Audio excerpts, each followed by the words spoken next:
Let us see what do we have here for ya, guys.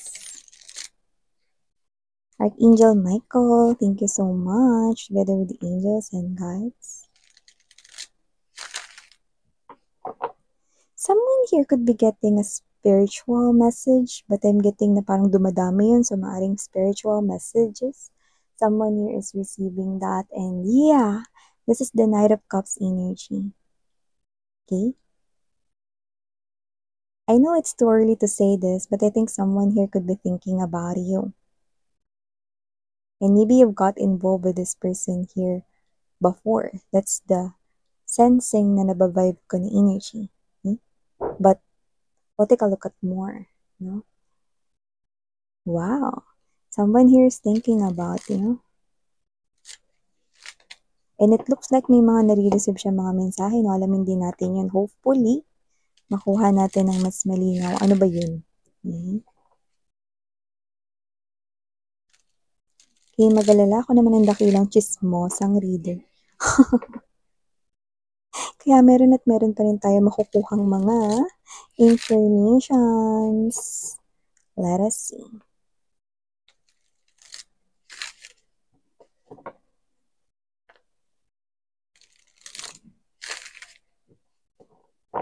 Napapangiti siya ha. Nakita ko rito ng maaliwalas na face na may pangiti-ngiti pa. So habang iniisip ko niya, maaaring nakangiti siya. Yan.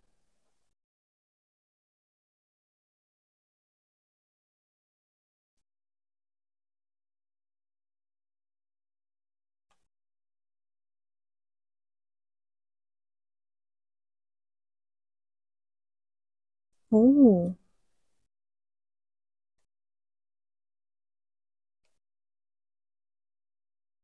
Okay.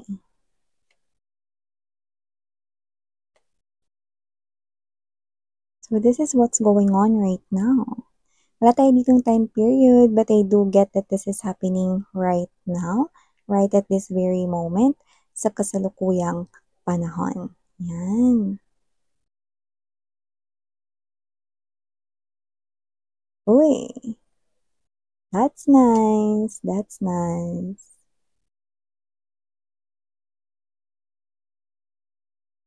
Actually, I'm hearing that song. Sinong hindi nakakalam nun? Okay? It's Taylor Swift's song. We were both young when I first saw you. Diba? So, I do see that you could be childhood friends. I'm picking up that. Or maybe special yung pinagsaluhan ninyo ng childhood kayo. Or baka you already knew this person since you were young. Maybe magkapit-bahay na kayo way back before. Or maybe nagkaroon na kayo rito no, ng pinagsamahan sa school. Maybe you've studied sa isang school, sa isang university, mga ganyan. No? So, I think, kilala mo na siya. No? Pero parang ito ay parang matagal na. You know? So, posibleng one of your schoolmates and then naging friends kayo. Or childhood friend mo siya rito. No? Marami rito, nakita tayo rito ng mga magaganda, makukulay, punong-puno ng halakhak, tawanan, friendship, no? At posibleng kayo ay nagkaroon rin ng espesyal na koneksyon at posibleng nagkaroon kayo ng crush or pagka-like sa isa't isa. Yan, no? So, nakita ka dito that with the sun card energy. Yan, no? Bongga ito mga babes. No? Napaka-ganda ng mga alaala ninyong dalawa. No? Di ba pag bata ka, no, parang ang gaan lang ng lahat, wala kang iniisip na problema mo lang ano yung baon mo. Kung may assignment ba sa school, may pa-exam ba, may surprise quiz, recitation, and all of those things. Others, pwede hindi naman kayo childhood na sweethearts or hindi naman kayo since kinder na nagkakilala. Pwede naman yung iba, elementary days, high school days, or even sa mga universities, no, mga college days, no. Pero yun talaga yung mataas na potensyal, yung kilala mo na siya noon. At posible pa nga naging, parang sounds like young love. You know that, okay? So, whether this person here is your first crush, first love, whatever, I do see that this person here is, bago natin tuluyan pag-usapan ng taray, miss yan, may pa ganun.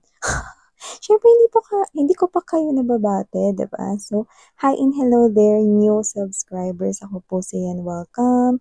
At sa mga returning viewers and subscribers, thank you so much sa inyong walang sawang pagsuporta. And if you hindi mo pa alam na meron pa tayong isa pang channel, the link is down below the description box. So, if you're interested na tumambay din dyan, syempre naman, no, pwedeng-pwede, no? Kaya kita-kita din tayo there. So, yun nga, wala po tayo ritong gender ba, lalaki, LGBT. Cross-watchers, you can flip roles, no? Ibig sabihin nun, kasi general reading ito, pwede po magkapalit-palit ang roles. Pero sa nakikita ko dito, kung may time period man, I think this is happening right now, or right at this very moment, sa kasalukuyan, no?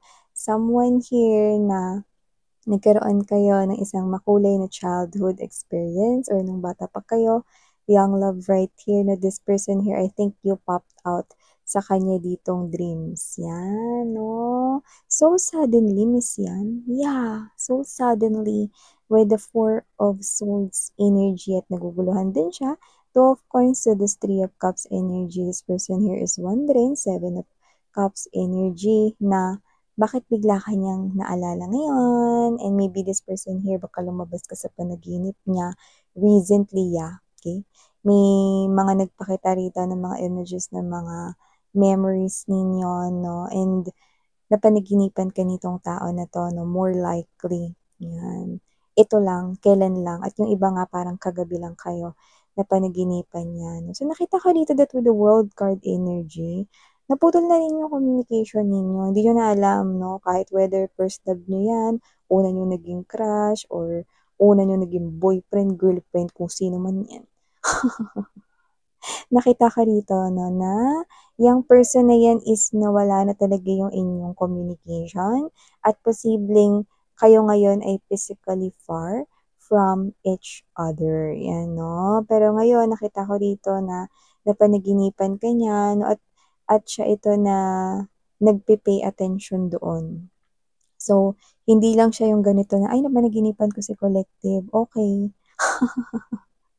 No? Siya ito na nakikita ko rito na isisingit niya, okay mga babes, no, ang pag-iisip dito no kung bakit kanya ngayon naalala ulit, yan ganyan, no? So, maalala ka niya, may isip ka niya rito, ano nang ginagawa mo, kamusta ka na ba, no? So, nakita ko na busy siya rito, no? Hindi nagkakalayo yung age ng dalawa, so pwedeng kayo ay same age, or meron lang dito na, kunyari, 2 years older than the other, or 1 year younger than the other, mga ganyan, no? Hindi talaga nagkakalayo yung age ninyo. So, nakita ko rito, no, na itong person na to, sisingit-singit na rito kahit busy siya ngayon sa work, no?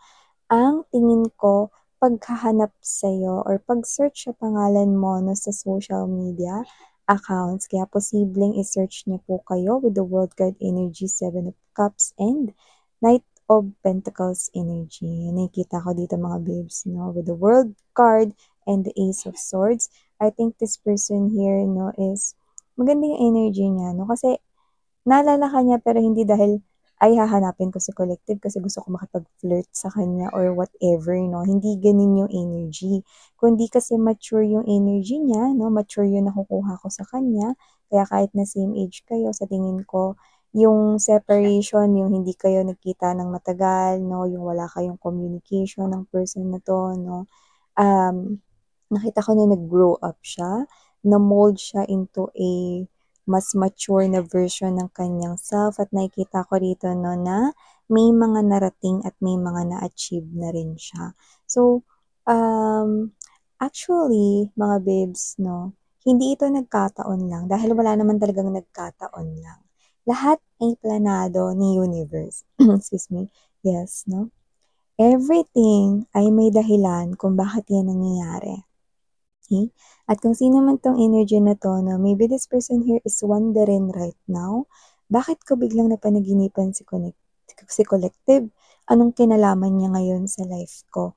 Because matagal na kaming walang communication at ang last namin na pinagsaluhang memories is sobrang tagal na. Yan, no? And I think this person right here, no, this is more than curiosity here. Yeah. Okay? So, for some reason, hindi niya rin naiintindihan kung bakit hinahanap ka niya ngayon or hahanapin ka niya sa social media. Yes. Alam mo naman noon, di ba pag may attendance, no, binabanggit yung apelyido. Una, di ba? Kunyari, Rosas, mga ganyan. Rosas, Rojas, yan, no? Santos, yan, no? Tapos saka babanggitin yung first name, di ba? So, naalala niya dito yung pangalan mo, yung buo mong pangalan. So, nakita ko dito that this person here will be searching your name online, no? Yun yung nakita ko dito, no? And I think this person here is, actually, hindi niya pa dito naiintindihan kung bakit kanya rito hinahanap, no?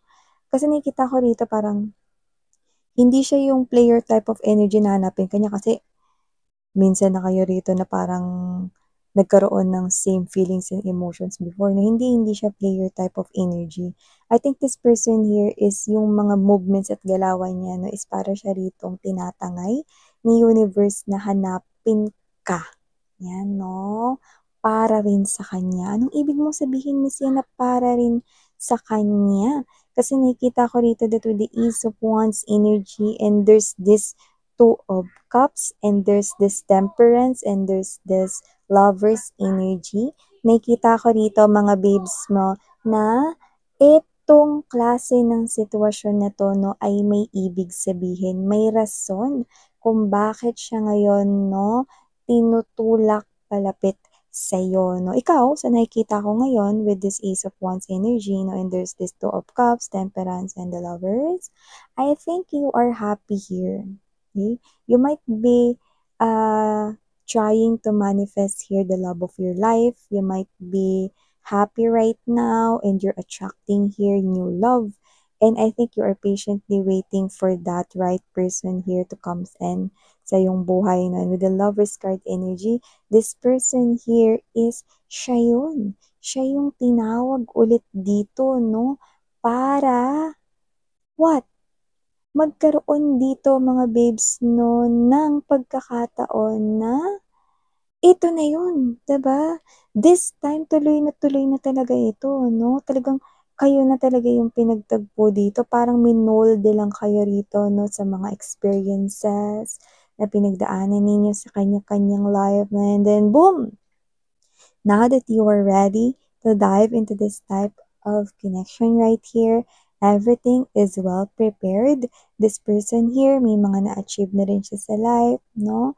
And this person here, I think love life na lang yung kulang sa kanya. And sa side mo dito, you are happy here, you're doing the self-love, you're taking care of yourself, you know your worth, no? You spend your time wisely, and you're very positive.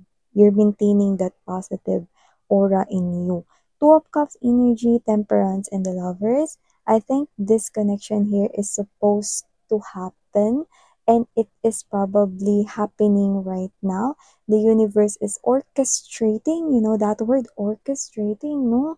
Talagang minamando ni universe dito ng mga galawan at mga bagay-bagay para magkalapit kayong dalawa. So in short, siya po yung naa-attract niyo rito na love of your life, no? Yun ang nakikita ko dito mga babes, especially if you are someone here not looking for love, no? Pero you're attracting here one. Kumbaga parang hindi ka naman napipressure when it comes to love and then boom! Okay? This person here is the one pala for you. Yeah, no? You heard it right. This person here is the one pala for you. So I'm seeing you right here na muli kayo dito magkikita the lover's energy. Look at your angels and gods in the background. Ayan, no? Diba? Mga cupids yan, mga cupid angels dito, no? So, yung dala-dala nila na looks like parang sa mga medicine or what, no? So, I think this connection here is a very healing connection, a very comfortable one, and you're already familiar with each other, no? So, nakita ko dito that you both are meant to join hands together again. And it looks like the angels and the guides right here, no, ay poprotektahan itong connection ninyong dalawa, and you will be starting, okay, this connection here, no, at sobrang happy nyo lang. Look at how you look at each other, no, so much love in there, no. You think your person here is perfect for you, and this person here thinks that you are more perfect. Yeah, look at that, diba? Look at that. Look at those looks, look at those eyes, no? And look at how you hold each other's hands. There's so much love and passion here. And I think, no, in the background, there are maaliwalas na clouds and clear blue sky, which means this is something here that you may look forward na magsistay at magiging permanent, no, with a lot of trees as well, and the grasses, okay, are very green dito. So it looks like this is the start here of your love life, diba? So, nakita ko rito, no, na posibleng mataas din yung potensyal na nasa ibang bansa siya ngayon. Okay? Pero, kung ganun man, no, yung iba kahit hindi nasa ibang bansa, no, nasa malayo siya ngayon. Pero nakita ko rito na papalapit na siya sa'yo. Okay? So, hindi mo alam na siya pala yung hinihintay mo, no? Pero ayun na nga, nakita ko rito na siya yung magiging kasama mo, bubuo kayo ng family with, siya yung sagot sa prayers mo, no? At nakita ko rito that siya yung na-manifest mo na person. Yan, no? Siya yung nakikita ko rito na-attract, papunta sa'yo. For some reason, I'm picking up initials, letter O, letter T, letter P, and letter F. So, maaaring initials niyan or initials nyo or maybe important letters, special letters, no, mga ganyan, special characters, whatever. So, just take only what resonates here, guys. I'm also seeing right here number 22. So, this could be birth date mo, birth date niya, or special number. But you know, 22, angel number 222, which means your true soulmate is already, okay, around the corner. So prepare yourself because this person here is already making his or her way to, yeah. So, wow, these are all the messages. Yeah, and I'm saying, it looks like Japan to me. So maybe there's a particular message here. Maybe someone here could be resonating from Japan, or you are nasa Japan, or baka siya yung nasa Japan, kind of thing. Yeah, okay. So that may not resonate na pero maaring yun ay clue or sign ng someone watching. So thank you so much, babes. Now, if you happen to hindi mo pa alam na may isa pa tayong channel, the link is down below sa ating description box. Thank you so much. Sarang Love in Light. 안녕.